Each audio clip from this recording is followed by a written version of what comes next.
This is a tweet from Marjorie Taylor Greene showing a map and relating how the electrical grid could affect the politics of the upcoming election if something happened. This next tweet is Marjorie Taylor Greene saying that the government controls the weather.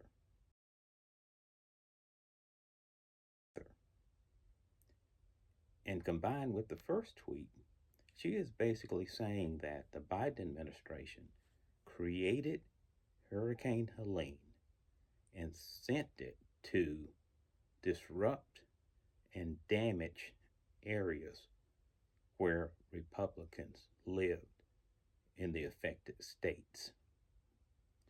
Now, I have to control myself. You have to be a certain kind of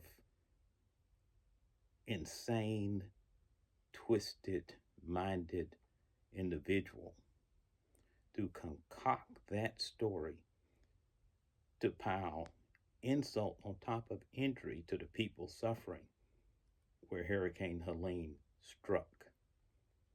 Now, what I want to tell you to watch is that tweet had 29 million views,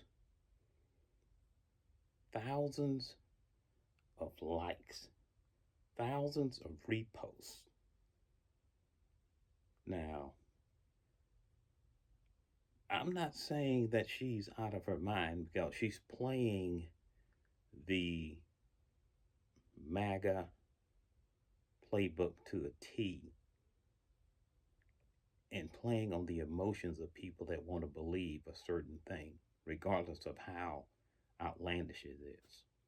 So, Marjorie, explain to me, why did the Biden administration create Hurricane Beryl and had it strike Houston and knock out over 1 million people from having power?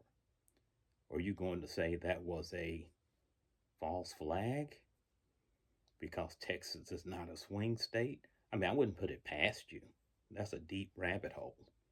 But guess who jumped on the train and praised Marjorie Taylor Greene?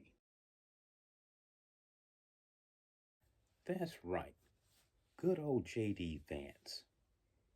You know, the immigrants are stealing and eating pet dogs and cats guy that's Donald Trump's vice presidential candidate.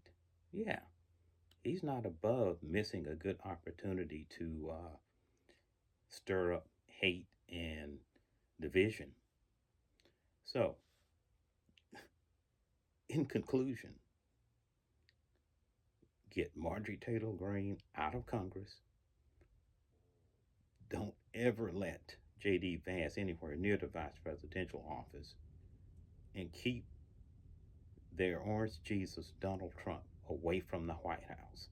Because if it's this insane now, imagine if all three of those individuals continue and regain power. We will be in a world of hurt with these kind of people making decisions for the rest of us.